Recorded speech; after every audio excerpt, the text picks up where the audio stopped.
Hello అండి, welcome to Pushpa dream kitchen. ఈరోజైతే పాస్తాతో snacks అండి. క్రిస్పీగా క్రంచీగా చాలా టేస్టీగా ఉంటాయి. ఎలా చేయాలో చూసేద్దాం. పిల్లలు మనల్ని ఏమన్నా స్నాక్స్ చేసి ఇమ్మని అడిగినప్పుడు ఒక 15 మినిట్స్లో అయితే చేసి ఇచ్చేయచ్చండి. అంత ఈజీగా ఉంటుంది చేయడం. ఎలా చేయాలో చూసేద్దాం. ముందుగా అయితే ఒక గిన్నె పెట్టేసేసుకొని వాటర్ వేసేసి అందులో సాల్ట్ ఆయిల్ వేసేసి నీళ్ళు బాగా మరిగిన తర్వాత ఇప్పుడైతే మనం పాస్తా వేసేసుకోవాలి. పాస్తా ఉడికిన తర్వాత ఇలా సపరేట్ చేసేసుకోవాలి హాట్ వాటర్. తర్వాత పైన అయితే ఒక గ్లాస్ అయితే చల్లని వాటర్ వేసేసుకొని ఇలా కలిపేసేసుకోవాలి.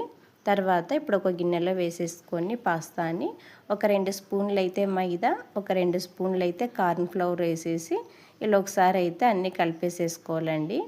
స్పూన్తో అయినా కలుపుకోండి, లేదంటే హ్యాండ్తో అయినా కలిపేసేసుకోండి. చేత్తో అయితే బాగా వచ్చేస్తుంది కాబట్టి చేత్తో కలిపేస్తున్నా నేను. ఇలా కలిపేసుకున్న తర్వాత కడాయి పెట్టేసేసుకొని ఆయిల్ వేసుకొని ఆయిల్ బాగా హీట్ అయిన తర్వాత ఈ పాస్తా వేసేసుకొని వేయించేసుకోవడమే.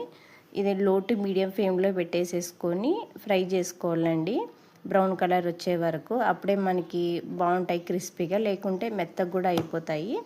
ఇలా వేయించేసుకున్న తర్వాత తగినంత సాల్ట్, కారం వేసేసుకొని ఒక 1/2 టేబుల్ స్పూన్ అయితే గరం మసాలా వేసేసుకొని ఇలా అన్నీ కలిపేసేసుకోవడమే.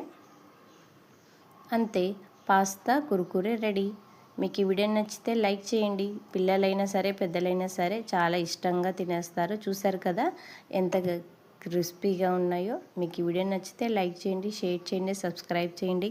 మన ఛానల్ని ఎవరైనా కొత్తగా చూస్తున్నట్లయితే please subscribe to my channel.